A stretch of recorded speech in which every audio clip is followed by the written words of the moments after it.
दोस्तों क्या हो अगर आपको पूरी दुनिया भर में कहीं भी जाकर रुपी को डॉलर से एक्सचेंज कराने की जरूरत ही ना पड़े। पूरी दुनिया के लोग इंडियन रुपी में ट्रेड करने में उतने ही ज्यादा कंफर्टेबल हों जितने आज डॉलर को लेकर लोग कंफर्टेबल होते हैं। सपना काफी बड़ा है, लेकिन रिसेंटली इस सपने को हकीकत में बदलने के लिए इंडिया ने काफी मेजर स्टेप्स उठाए हैं, जिससे आने वाले समय में इंडियन रुपी एक इंटरनेशनल करेंसी बन सकता है। और सिर्फ इतना ही नहीं, आने वाले समय में इंडियन रुपी डॉलर को भी रिप्लेस कर सकता है। रिसेंटली आरबीआई ने 18 डिफरेंट कंट्रीज के अंदर 60 स्पेशल रुपी वोस्ट्रो अकाउंट्स खोलने का अप्रूवल दिया है, जिन देशों में Russia, Singapore, Sri Lanka, New Zealand, UK जैसे बड़े देश भी शामिल है। यानी इन देशों ने अपना इंटरनेशनल ट्रेड सेटल करने के लिए इंडियन रुपी में अपना कॉन्फिडेंस दिखाया है। और जैसे जैसे पूरी दुनिया भर में डी डॉलराइजेशन का ट्रेंड बढ़ता जा रहा है, वैसे में ये रुपी के लिए एक सुनहरा मौका बन सकता है पूरी दुनिया में इंटरनेशनल करेंसी बनकर उभरने के लिए। दोस्तों ट्रेडिशनली एक करेंसी की वैल्यू इस बात पर डिपेंड करती है कि उस करेंसी की इशूइंग कंट्री कितने एसेट्स होल्ड करती है।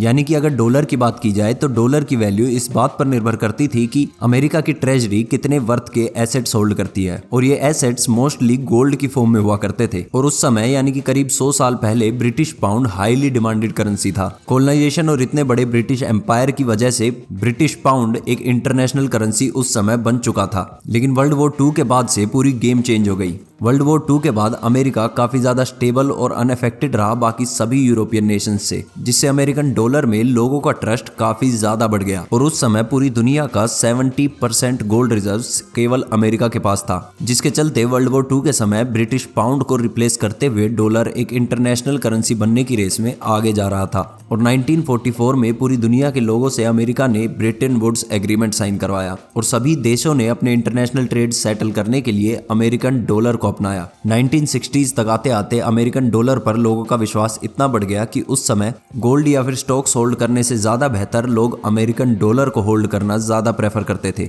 और ना सिर्फ इन्वेस्टर्स बल्कि अमेरिकन डॉलर को कंट्रीज भी होल्ड करने लगी। और फिर 1971 में यूएस के प्रेसिडेंट रिचर्ड निक्सन ने डॉलर को इंटरनेशनल गोल्ड सिस्टम से लिंक कर दिया। यानी कि डॉलर की वैल्यू अब अमेरिका की ट्रेजरी कितने वर्थ का गोल्ड होल्ड करती है इस बात पर निर्भर ना करके इस बात पर तय होगी कि इंटरनेशनली डॉलर की कितनी ज्यादा डिमांड है। और फिर 1973 में सभी ओपेक कंट्रीज को कन्विंस कर लिया कि वो अपने ऑयल की ट्रेड सिर्फ और सिर्फ डॉलर्स में करेंगे। ऑयल की डिमांड पूरी दुनिया भर में है। आसान शब्दों में कहा जा सकता है कि पूरी दुनिया ऑयल पर ही चलती है। और इस एक मूव से पूरी दुनिया के लोग जो भी ओपेक कंट्रीज से ऑयल इंपोर्ट करते हैं उनके लिए डॉलर्स होल्ड करना बहुत ही ज्यादा इंपॉर्टेंट हो गया ऑयल खरीदने के लिए। और इसी एक मूव ने अमेरिका को एक्चुअली एक सुपर पावर बनाया, क्योंकि 1990s के आते आते दुनिया भर के देश अपनी 90% इंटरनेशनल ट्रेड सिर्फ डॉलर्स में सेटल करने लगे, जिससे डॉलर एक ग्लोबली रूलिंग करेंसी बना। लेकिन जब पूरी दुनिया को डॉलर पर इतना ज्यादा ट्रस्ट है तो फिर ये डी डॉलराइजेशन का ट्रेंड पूरी दुनिया भर में इतना क्यों छा रहा है? अमेरिकन इन्वेस्टर जिम रोजर्स का ये बयान है कि यूएस डॉलर अपनी सैंक्शंस और मॉनेटरी पॉलिसीज के चलते अपने ही पैरों पर कुल्हाड़ी मार रहा है।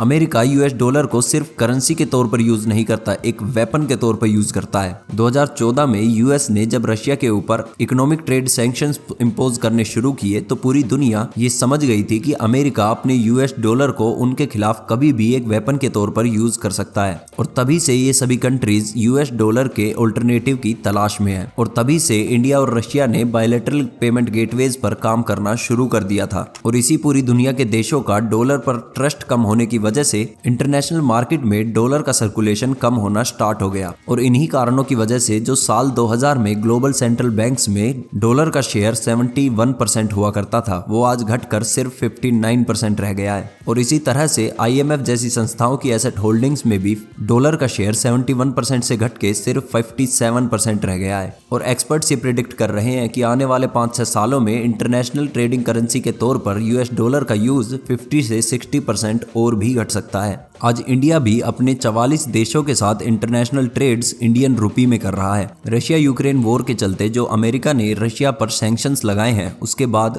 रशिया भी अपने चीप ऑयल को अपनी करेंसी रूबल में ट्रेड कर रहा है। और बाकी देश भी डॉलर के मुकाबले चाइनीज युआन, सऊदी रियाल और यूएई के दिरहम में ट्रेड करना ज्यादा बेटर समझ रहे हैं, क्योंकि इन सभी सैंक्शंस के बाद बाकी देश भी अपने आप को पूरी तरह डॉलर पर डिपेंडेंट नहीं रखना चाहते। तो डी डॉलराइजेशन का ट्रेंड पूरी दुनिया भर में काफी ज्यादा उभर रहा है। तो ऐसे में इंडिया इंडियन रुपी को इंटरनेशनल करेंसी बनाने के लिए क्या स्टेप्स उठा रहा है। दोस्तों, दिसंबर 2022 में इंडिया ने अपना पहला इंटरनेशनल ट्रेड रशिया के साथ इंडियन रुपी में सेटल किया और इससे करीब एक साल पहले आरबीआई ने फाइनेंस और करेंसी पर अपनी एक रिपोर्ट जारी की थी, जिसमें उन्होंने कहा था कि आज के दौर में इंडियन रुपी का इंटरनेशनलाइजेशन अनअवॉइडेबल है। इसका मतलब इंटरनेशनल मार्केट में इंडियन रुपी को इंडिया के रेजिडेंट और नॉन रेजिडेंट दोनों ही फ्रीली यूज कर सकते हैं और साथ ही इंडियन रुपी का इस्तेमाल रिजर्व करेंसी के तौर पर भी यूज किया जा सकता है। और साथ ही 11 जुलाई 2022 को आरबीआई ने इंडियन रुपी में गुड्स एंड सर्विसेज के इंपोर्ट और एक्सपोर्ट को अलाउ कर दिया था। और आज से करीब 2 महीने पहले स्कैंडिनेविया, एशिया, अफ्रीका में करीब 35 देशों ने अपनी इंटरनेशनल ट्रेड सेटल करने के लिए डॉलर को रिप्लेस करते हुए इंडियन रुपी को एक्सेप्ट किया है। जो देश अमेरिका द्वारा लगाए गए सैंक्शन से परेशान है या फिर वो देश जिनके पास डॉलर्स अपने इंटरनेशनल ट्रेड सेटल करने के लिए है ही नहीं, वो सभी देश आज इंडियन रुपी में अपनी इंटरनेशनल ट्रेड सेटल करने में इंटरेस्ट शो कर रहे हैं। और इंडियन रुपी का इंटरनेशनल मार्केट में ये फ्लो